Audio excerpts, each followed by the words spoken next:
Millones de personas en Siria e Irak se enfrentan a la escasez de agua debido a la desecación del Éufrates, el río más largo de la región. Bajo el río Éufrates se acaba de descubrir una cueva oculta. Lo que se halló en su interior ha sacudido los cimientos de la historia, la fe y las profecías. 4 ángeles caídos, seres de poder aterrador encerrados desde tiempos inmemoriales, ahora han sido expuestos. Los eruditos están sin palabras, los creyentes están conmocionados y el mundo se hace una pregunta que nadie quiere responder. ¿Es esta la señal sobre la que nos advirtieron las Escrituras? Porque si es así, la cuenta regresiva para el regreso de Cristo ya no es una profecía lejana, es ahora. La cueva perdida. Durante miles de años, el río Éufrates ha trazado su curso a través del corazón de Oriente Medio, serpenteando silenciosamente por desiertos, valles y antiguas civilizaciones que antaño moldearon el curso de la historia humana. Desde los tiempos de Babilonia hasta la Siria e Irak actuales, sus aguas han presenciado el auge y la caída de imperios siguiendo su curso como si el tiempo mismo fuera intocable.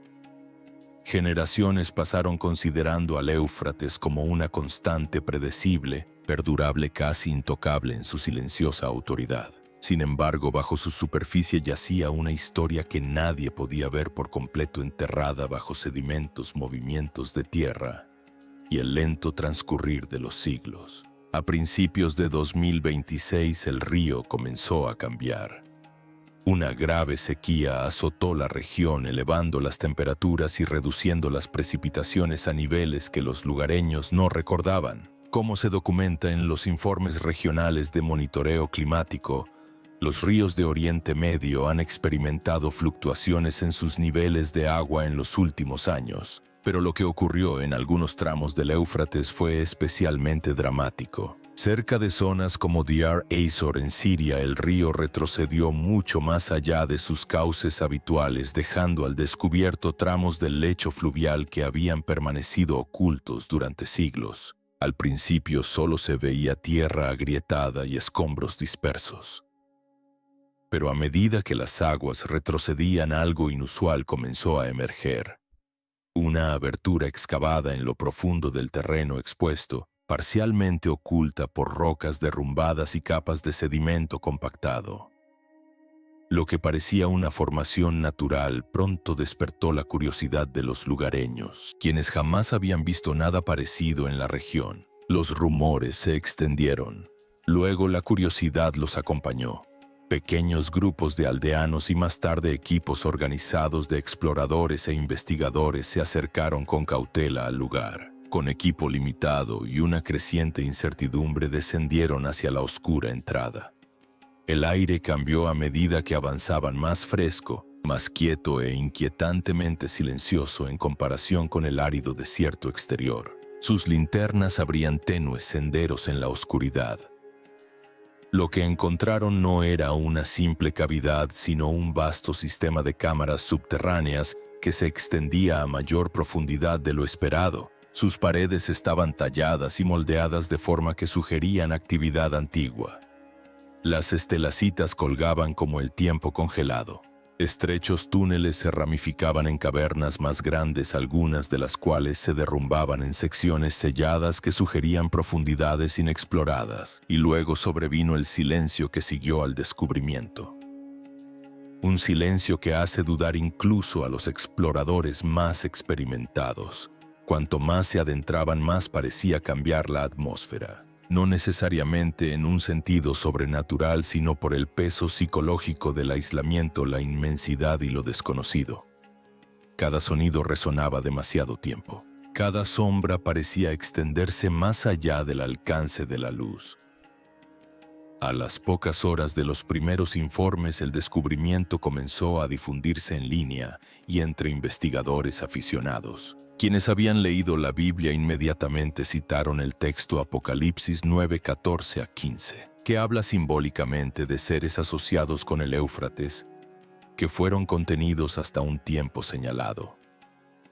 La historia captó de inmediato la atención mundial no por ser nueva, sino porque lo que se creía antiguo estaba resurgiendo siglos después. ¿Cómo podía una estructura de tal magnitud permanecer oculta bajo uno de los ríos más importantes de la historia de la Tierra? ¿Qué civilización antigua pudo haber interactuado con ella? ¿Y por qué su aparición tuvo una carga simbólica tan grande para tantos que escucharon la noticia a medida que se difundían los informes? El Éufrates se transformó una vez más en el imaginario colectivo. No solo como un río histórico, sino como un lugar donde la profecía se ha cumplido una y otra vez. Y en esa tensión entre geología, arqueología y creencias, el descubrimiento se convirtió en algo trascendente. Un recordatorio de cuánto futuro puede estar aún enterrado bajo el pasado, esperando el momento oportuno para ser revelado. Y su origen se remonta a una sola ciudad, a un momento histórico, la profecía de Ciro. La antigua ciudad de Babilonia no era solo una ciudad, era un símbolo de poder, riqueza y orgullo humano. Situada a orillas del río Éufrates en el actual Irak, Babilonia fue una de las ciudades más fortificadas del mundo antiguo.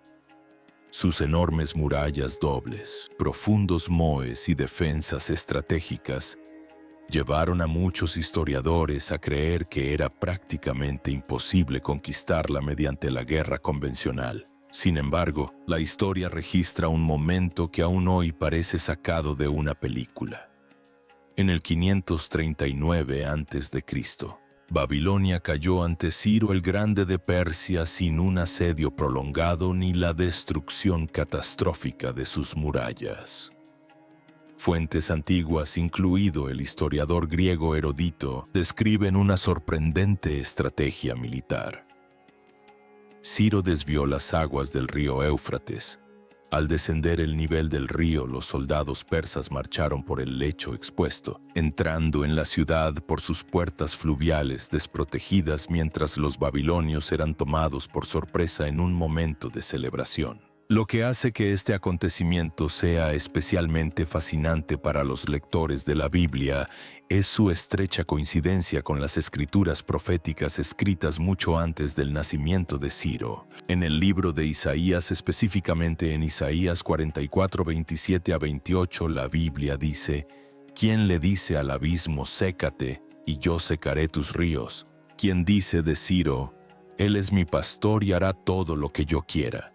Él dirá, de Jerusalén sea reconstruida, y del templo, que se pongan sus cimientos. Este pasaje es notable por dos razones.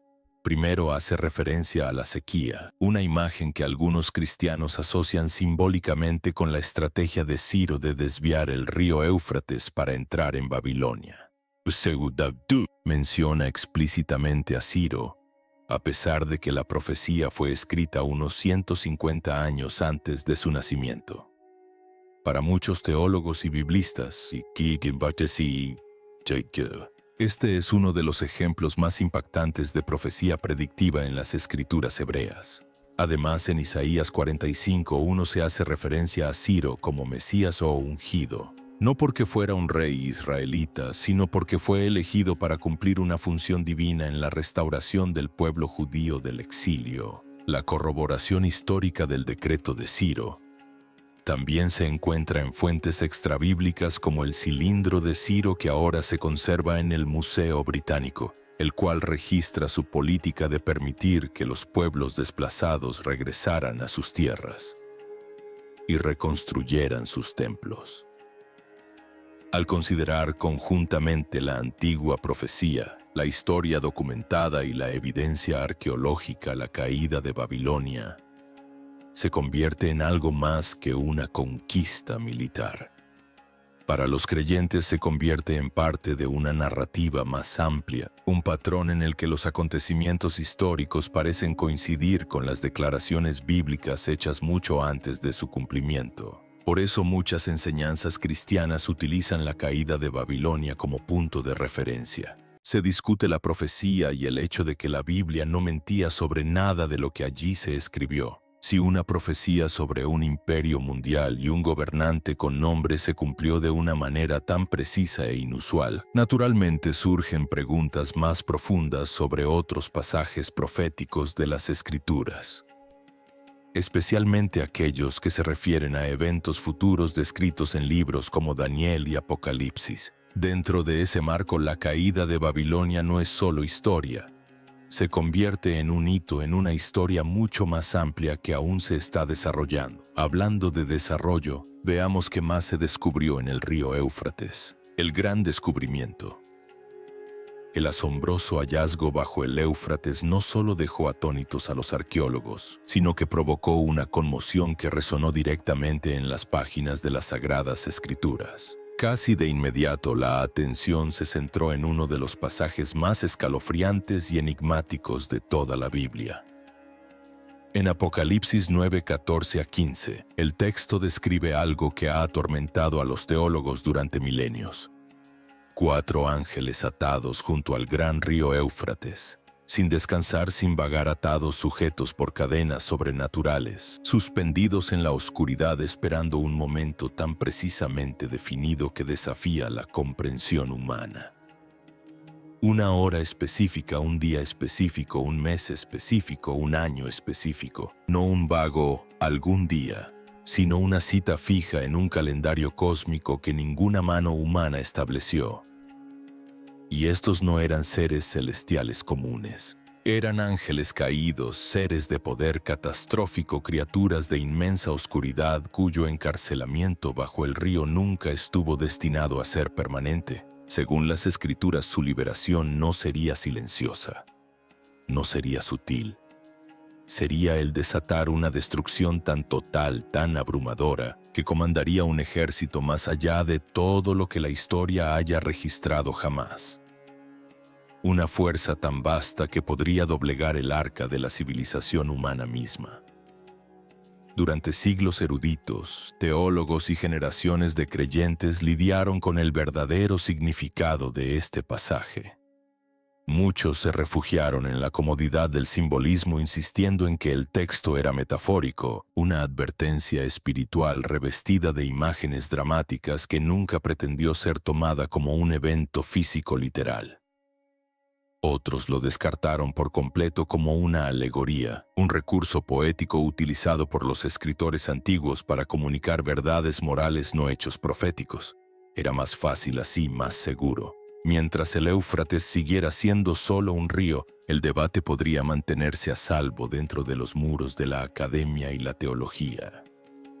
Pero entonces el terreno cedió. El descubrimiento de una enorme cueva subterránea sellada bajo el Éufrates. Intacta, inalterada, oculta durante lo que parecen ser miles de años, ha hecho añicos esa tranquilidad. La magnitud de la cámara, su inexplicable conservación y su inquietante coincidencia con la geografía descrita en el texto antiguo han puesto en tela de juicio todas las suposiciones previas. Los académicos que dedicaron sus carreras a descartar este pasaje como puramente simbólico se ven ahora obligados a reconsiderarlo, pues lo que yace bajo el lecho de ese río guarda un asombroso parecido con las imágenes descritas por Juan de Patmos hace casi 2000 años. Un lugar oculto, aislado del mundo, a la espera. Las repercusiones se sienten mucho más allá de la comunidad arqueológica. Las comunidades religiosas de todo el mundo están conmocionadas por las implicaciones. Los historiadores buscan desesperadamente el contexto y las preguntas que antes se consideraban puramente filosóficas de repente se vuelven urgentes, apremiantes y profundamente inquietantes. ¿Podría la profecía estar describiendo algo real, algo físico?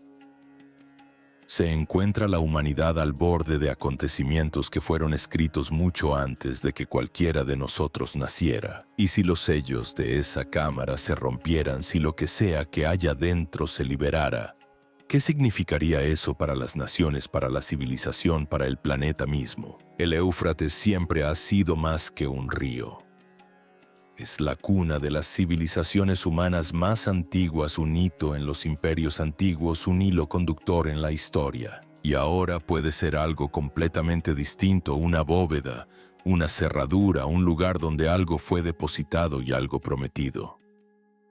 La Biblia siempre fue clara en un punto: los ángeles atados al Éufrates no permanecerían atados para siempre. La hora ya estaba fijada, el día ya estaba elegido.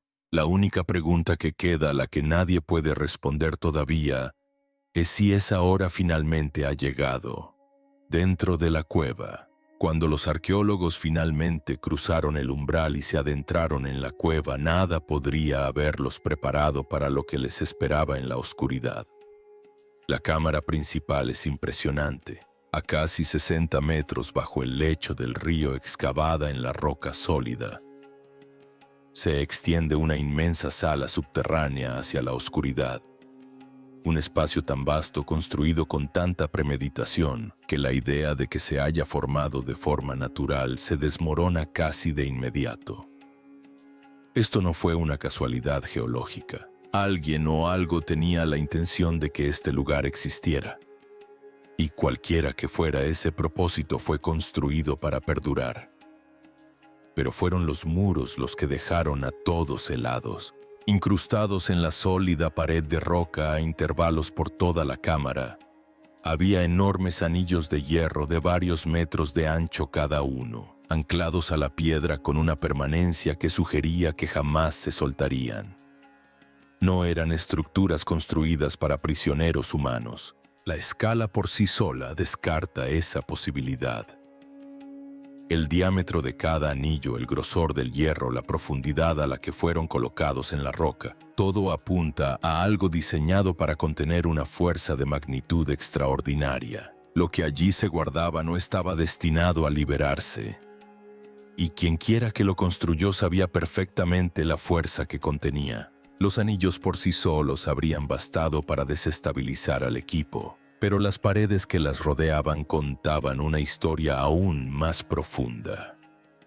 Cada superficie, desde el suelo hasta el techo, estaba cubierta de tallas, inscripciones grabadas tan profundamente en la piedra que sobrevivieron al paso de miles de años, sin desvanecerse ni desmoronarse, conservadas con una claridad casi sobrenatural. Algunos de los símbolos guardaban un claro parecido con la antigua escritura mesopotámica y con sistemas pictográficos que son anteriores a la mayor parte de la civilización registrada. Pero el contenido de estas inscripciones iba mucho más allá de los registros comerciales o los decretos reales, mucho más allá de lo que los arqueólogos esperaban encontrar en los yacimientos de esta región. Hablaban de seres, no de seres humanos, sino de algo completamente distinto. Entidades sobrenaturales de inmenso poder, criaturas descritas con términos de un significado innegable. Desafiantes, peligrosas, aprisionadas no por los hombres, sino por decreto divino. Las inscripciones describen 4 entidades específicas. 4 fuerzas rebeldes que se habían alzado contra su creador, cuyo castigo no era la muerte sino el confinamiento. Atadas, selladas, ocultas bajo tierra hasta un momento que no fue elegido al azar, sino predeterminado, un punto fijo en el tiempo ya escrito en la estructura de la existencia misma. Cuanto más avanzaba el equipo por la cámara, más parecía cambiar la atmósfera. Los investigadores lo describieron en términos difíciles de clasificar clínicamente. Una pesadez en el aire, una presión que nada tenía que ver con la profundidad o la temperatura. Arqueólogos experimentados con carreras dedicadas a tumbas, ruinas y yacimientos funerarios por todo el mundo antiguo se esforzaban por disipar la sensación de que la cueva misma era consciente. Que el silencio no estaba vacío sino cargado de significado. Cada anillo de hierro que encontraban, cada inscripción tallada que delineaban con sus linternas, añadía una nueva capa a una imagen cada vez más difícil de explicar. Para los historiadores, el descubrimiento exige una revisión de las ideas preconcebidas.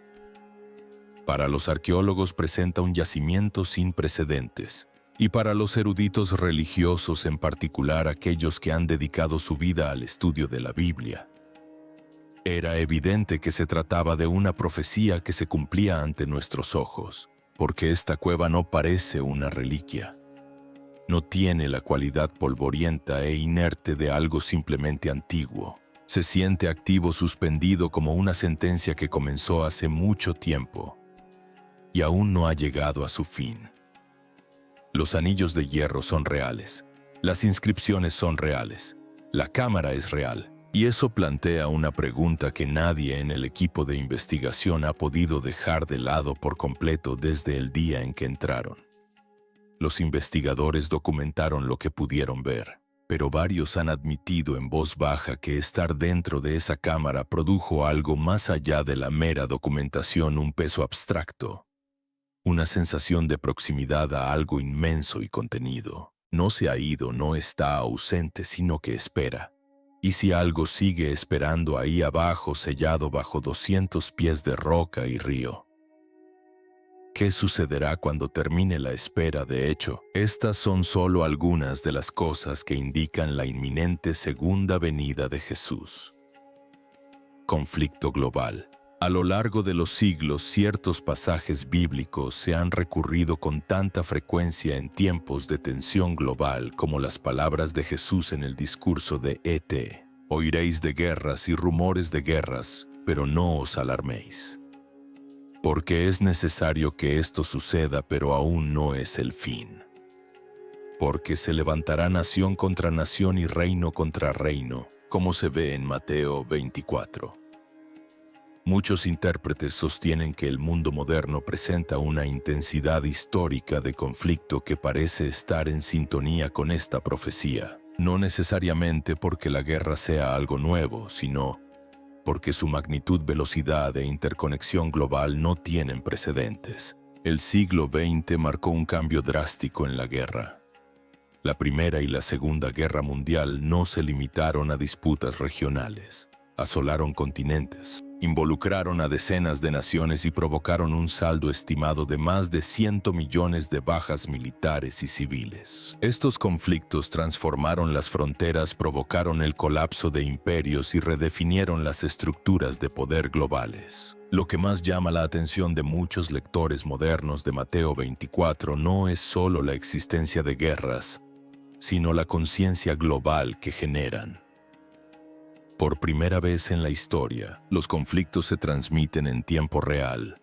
Una batalla en Europa del Este, disturbios en Oriente Medio o insurgencias en África son visibles al instante en todo el mundo. Esto crea un trasfondo continuo de conflicto. Alertas de noticias, advertencias políticas, escaladas militares e informes de inteligencia que mantienen viva la tensión global incluso fuera de las zonas de guerra activas. Organizaciones como las Naciones Unidas documentan anualmente miles de conflictos en curso, aumentos de armamento y gastos militares. Sus datos muestran que, si bien no se han repetido guerras mundiales a gran escala desde 1945, los conflictos armados se han fragmentado. Guerras civiles, guerras subsidiarias, terrorismo, ciberguerra y conflictos híbridos reemplazan las líneas tradicionales del campo de batalla. Constantemente observamos cómo el levantamiento de una nación contra otra se manifiesta a menudo como luchas internas y externas cada vez más complejas que pueden desembocar en guerras convencionales. La expresión rumores de guerra también cobra nueva relevancia en la era digital. La desinformación, la especulación política acelerada y las narrativas virales de conflictos se propagan más rápido que los hechos verificados. Un solo incidente puede generar ansiedad global en cuestión de horas, incluso antes de que se confirmen las realidades diplomáticas o militares. Las plataformas y los ciclos de noticias amplifican la sensación de que el conflicto es siempre inminente en algún lugar del mundo. Para los creyentes con formación bíblica, la era moderna resulta inusualmente coherente con lo que la Biblia profetizó: guerras constantes, amenazas constantes de guerra y una constante conciencia global de ambas. Cambio moral.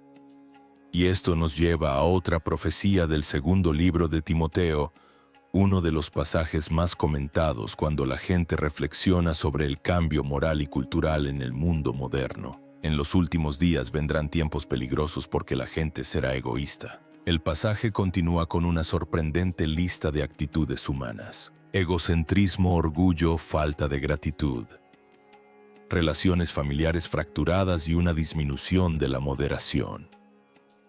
Para muchos intérpretes, la cuestión no es si estos rasgos han existido alguna vez, sino si ahora parecen más extendidos, normalizados y amplificados por los sistemas modernos.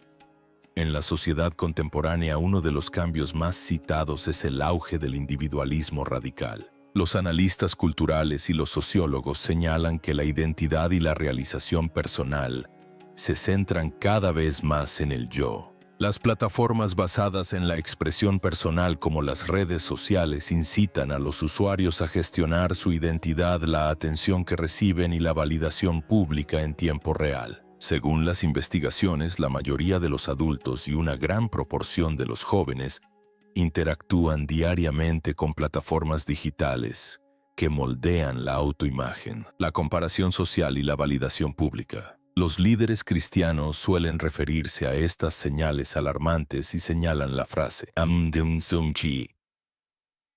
amantes de sí mismos como un símbolo que resuena con una cultura cada vez más marcada por la autoimagen, la visibilidad personal y las economías de la atención impulsadas por algoritmos. En estos entornos, el yo no solo se vive en privado, sino que se representa constantemente en público. El pasaje también describe a las personas como amantes del dinero, jactanciosas y orgullosas. Rasgos que, según algunos, se intensifican en las economías digitales altamente competitivas. Las plataformas que premian la visibilidad y la influencia pueden amplificar el comportamiento impulsado por el estatus, donde el éxito se mide en seguidores, participación y monetización. La ruptura familiar y relacional es otro tema que se destaca con frecuencia. El texto también menciona a personas desobedientes a sus padres, ingratas e impías. Si bien las estructuras familiares, tanto disfuncionales como disfuncionales, difieren entre culturas y épocas, diversas organizaciones documentan la preocupación mundial actual por el estrés familiar, la vulnerabilidad de los jóvenes y la dinámica cambiante de los hogares influenciada por la urbanización, la migración y la presión económica. Otro elemento llamativo en la interpretación moderna es el papel de la vida digital en sí misma. El auge de los teléfonos inteligentes, la conectividad constante y la distribución algorítmica de contenido han transformado la atención, las relaciones e incluso el discurso moral. Estudios citados por instituciones globales resaltan cómo los entornos en línea influyen en el comportamiento, la formación de opiniones y el bienestar emocional. La frase "tener una apariencia de divinidad pero negar su poder" también se debate con frecuencia en contextos modernos. A menudo se interpreta como una descripción de sociedades donde el lenguaje religioso o moral permanece presente, pero la transformación interna o la coherencia ética parecen debilitadas. Por supuesto, los escépticos discreparán.